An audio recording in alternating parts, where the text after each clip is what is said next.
역사를 바라보는 관점은 참 다양했습니다. 첫 번째로는 순환사관, 이걸 다른 말로는 운명사관이라 그럽니다. 이것을 주장했던 사람은 헤로도투스나 아리스토텔레스 같은 고대 철학자들입니다. 내가 오늘 힘들지만은 좋은 일이 있을 것이고, 또 오늘 좋은 일이 있지만은 내일 또 어려움이 있을 것이다. 그러니까 오늘의 내 사정을 운명으로 받아들여라. 그래서 우리에게도 그런 말이 있죠. 쥐구멍에도 볕들 날이 있다. 그렇게 살아라는 거죠. 이런 역사관에 의해서 많은 위로를 받고 살았습니다. 그리고 두 번째 우리에게 주어졌던 것은 섭리사관입니다. 30살까지 만이교회에서 그야말로 온갖 그 폐륜적 삶을 살았던 성 아우구스티누스는 자기 어머니의 그 크신 정성에 힘입어서 30세가 넘어서면서 그야말로 새로운 사람으로 변합니다. 신앙을 하게 돼요. 그러니까 그 어머니가 아들이 밀라노에서 그렇게 회심을 하는 모습을 보고 아들 품에서 죽어요. 그러면서 아들에게 하는 말은 내가 어디에 있든지 어떻게 나를 하든지 그건 상관없고 네가 어디에 있든지 엄마가 너를 위해서 기도하고 있다는 걸 잊지 마라. 그래서 이분이 참 위대한 천주교회의 최고의 지도자가 됩니다. 대부가 돼요. 그래서 로마가 망했을 때, 로마는 예수 이름으로 세워졌기 때문에 천년왕국인데, 그 로마가 망할 때 국가만 망한 것이 아니고 신앙이 흔들렸어요. 기독교 신앙이 뿌리채 흔들렸을 때 이 성 어거스틴이 쓴 책이 신국론입니다. 세속적으로 사는 나라가 있지만 하나님의 나라는 그야말로 우리가 생각할 수 없는 천국 이상이 있는 것이다. 천당 간단 말이 그때부터 나온 거예요. 그리고 이분이 죽음의 임박에서 쓴 책을 성 어거스틴의 참회록이라 그래요.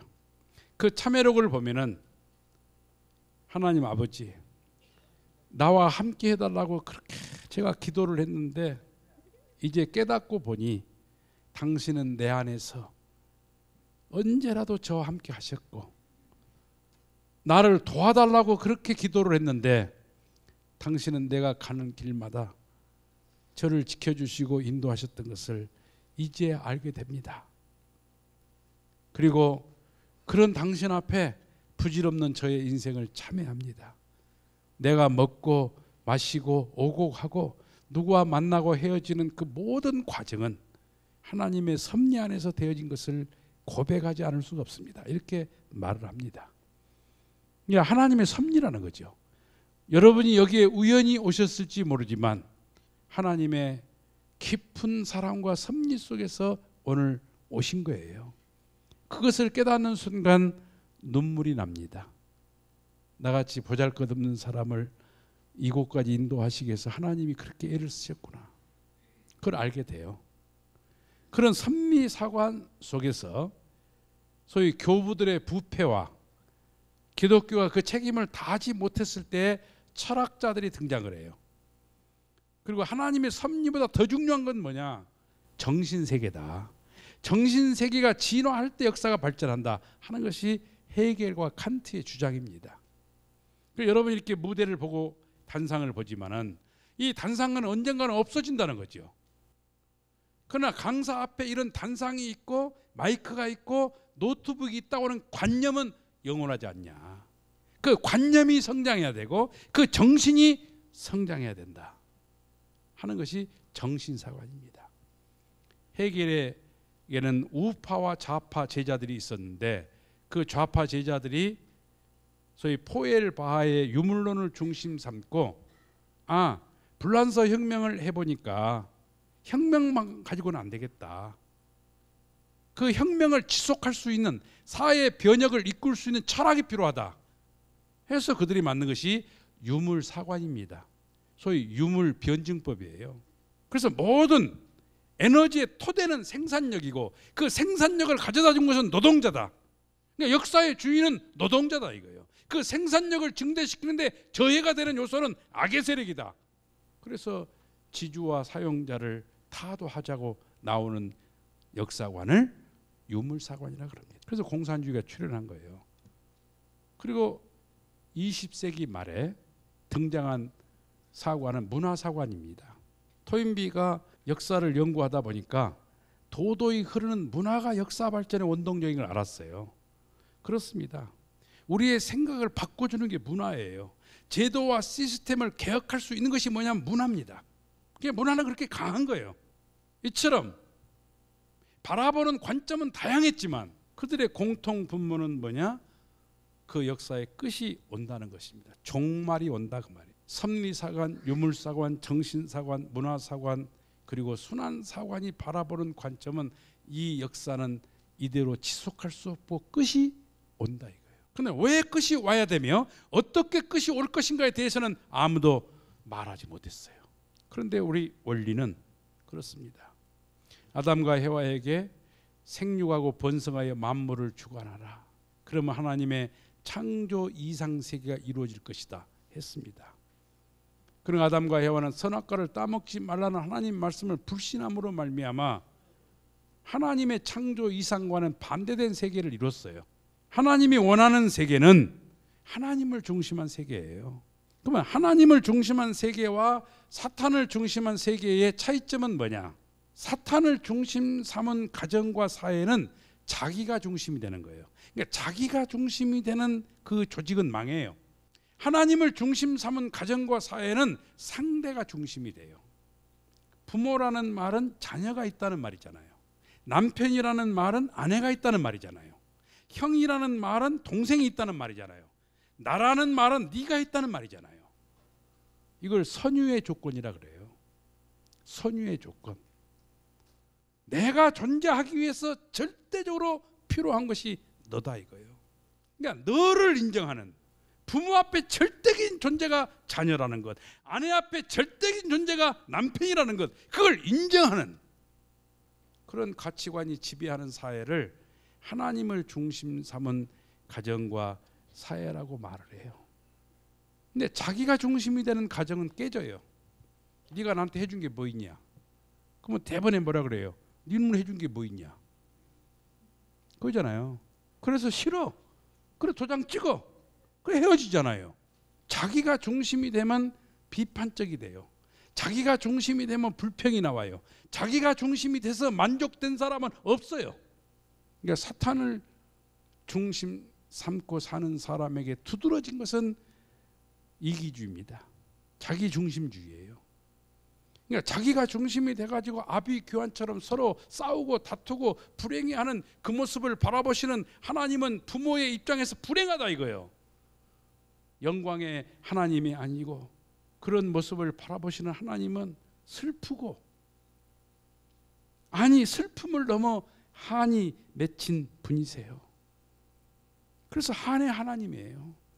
영광의 하나님이 아니고 한의 하나님이에요.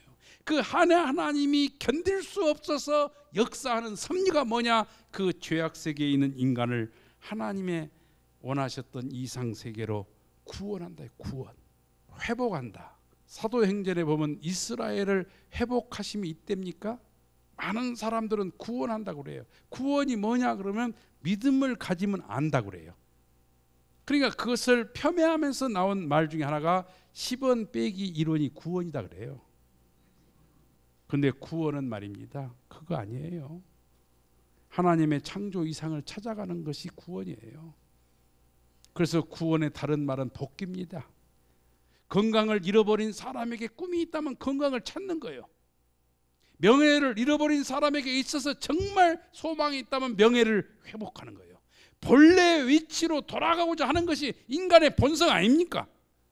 하나님이 원하신 것은 바로 하나님을 중심 삼은 서로 위하고 서로 사랑하고 서로 용서하고 그런 가정과 사회를 원하셔요. 그 사회를 이루기 위해서 하나님은 섭리를 하신다는 거예요. 무슨 섭리를 하느냐? 재창조 섭리입니다. 구원 섭리는 복귀 섭리고 복귀 섭리는 재창조 섭리예요. 그러니까 재창조를 하시기 때문에 아무렇게나 당신의 생각대로 하는 것이 아니고 원칙이 있다. 원칙. 왜? 사탄도 꼼짝 못하는 원리와 원칙을 가지고 섭리를 하는데 그 원칙이 뭐냐? 복귀 원리예요. 하나님이 이 세상을 어떻게 창조했을 것이며 어떻게 살아가야 될 것인가를 말하는 것이 창조 원리라면, 타락한 여러분과 제가 어떻게 해야만이 하나님의 자녀가 될 것인가를 가르치는 원리가 복귀 원리입니다. 그 복귀 원리는 공식이에요. 오늘 우리는 공식을 배우자는 거예요. 무슨 공식이냐? 여러분과 제가 살아가는 생활 방법이에요. 생활 원칙이에요. 그것을 아는 것이 중요합니다. 내가 살아가는 원칙을 배우는 거예요. 그럼 무슨 원칙이 있느냐? 모든 사람은 말입니다, 한 사람만을 대하는 걸 좋아합니다. 근데 한 여자가 이 남자도 좋아하고 저 남자도 좋아하면은 양달이라고 그래요. 그 사람의 성은 양이고 이름은 달입니다. 그러니까 우리 인간이 만약에 타락하지 않았다면 양다리는 없었어요. 하나님만을 대하고 하나님만을 사랑하고 하나님과 함께하는 존재였어요. 그럼 타락이 뭐냐? 두 마음이 생긴 거예요. 하나님도 대하고 사탄도 대하는 중간 위치에 떨어졌어요. 여러분 마음속에 갈등이 있습니다. 그 갈등이 뭐냐? 하나님 말씀을 들을까 사탄 말씀을 들을까? 이게 갈등입니다. 두 마음을 갖게 됐단 말이에요. 이 두 마음을 가진 내가 어떤 조건을 세우느냐가 대단히 중요해요. 이게 조건 노름입니다. 선한 조건을 세우면 내가 하고 있는 모든 인생이 하나님을 중심 삼은 것이 되지만, 악한 조건을 세우면 내가 하는 일과 내가 돈을 쓰고 내가 말을 하는 전부 다 이게 사탄의 도구가 돼요. 그래서 2박 3일 세운 거예요. 여러분에게 이 정도 강의하려면요, 여러분 가까운 지역에서 이틀이면 할 수 있어요. 1박 2일이면 다 할 수가 있어요. 그런데 사탄 세계로부터 분립할 수 있는 조건이 뭐냐면 삼수예요. 삼수. 그래서 2박 3일이에요. 2박 3일을, 이게 조건이라니까요. 어떤 조건을 세우느냐가 중요하다. 저는 4가지로 설명을 드려봅니다. 첫 번째, 언어 분립이에요. 감사합니다, 사랑합니다, 용서합니다. 긍정적 언어를 많이 쓰는 사람은 하나님의 응원이 굉장히 강합니다. 그러나 부정적 언어를 쓰는 사람, 불평하고 불만하고 남의 험담 드러내고 괜히 끄집어내서 안주 삼고, 그래서 안주 중에 최고 안주가 남의 흉을 드러내는 거라 그러잖아요. 그래서 우리는 좋은 생각, 좋은 언어, 이게 중요해요. 선한 생각을 해야 돼요. 언어를 분립한다. 두 번째는 육신 분립이에요. 제가 말했죠. 육의 생각은 사망에 이른다. 그래서 내 마음 속에서 불어나는 육신의 욕망을 억제해야 돼요. 그것이 성욕, 그 다음에 먹고 싶은 식욕, 한없이 자고 싶은 욕망, 그런 육의 욕망을 극복하기 위해서 금식을 하고 철야를 하고 성별을 하잖아요. 세 번째는 물질이에요. 근면하고 성실하게 사는 사람은 하나님의 응원을 받아요. 그러나 사치하고 분수에 넘치도록 화려하게 사는 사람은 그 정신세계가 굉장히 황폐해집니다. 강남에 가면요, 젊은이들이 가는 술집에 술 한 상이 1억짜리가 있어요. 그 술상 이름이 만수르입니다. 그 술상을 받는 순간 그 클럽에 온 예쁜 아가씨들은 전부 다 그쪽으로 가려고 그래. 왜? 얼마나 돈이 많으면 한 상에 1억짜리를 먹겠냐. 그러면 그 자리에 들어서는 순간 물뽕을 놔가지고 전부 다 정신을 잃어가지고 화장실도 가면 쓰러져 있고 길거리도 가면 쓰러져 있고 다 난리가 나는 거예요. 그런 환경 속에서 순결하게 살아야 된다, 참사랑 얘기하면요, 맥주병으로 맞아 죽습니다. 근면하고 성실하게. 우리 문선명 총재님은 세수대야에다가 수건을 넣고 그 수건을 물에 담궈가지고 온몸을 씻어내시고 물을 굉장히 아끼셨어요. 그분이 물이 없어서 물을 아꼈겠습니까? 하나님이 나에게 주신 선물이니까.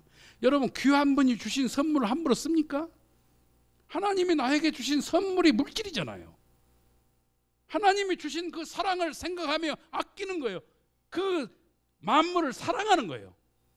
그런 생활이 중요하다 이거죠. 그리고 서로 사랑해라 하면서 희생하고 봉사하고 가정이 얼마나 중요한가를 생각하며 사는 사람과 이렇게 부류를 이루는 거예요. 우리가 성공과 실패는 그거잖아요. 어떤 부류에 내가 살아갈 것인가. 검사들은 검사들끼리 뭐예요? 어떤 부류의 사람에 속해서 내가 인생을 살 것인가. 환경이 중요합니다. 환경을 분립하면서 가야 된다. 그래서 신앙은요, 분립섭리예요. 술을 끊고 이게 분립이에요. 담배를 끊고 이게 분립이에요. 사치스러운 생활을 근면한 생활로 바꾸는 거, 이런 게 신앙이에요. 신앙은 그냥 그저 엎드려 가지고 하나님 아버지 복을 주시옵소서, 그거 아니고 하나님이 역사할 수 있는 조건을 만들어 내는 생활이다.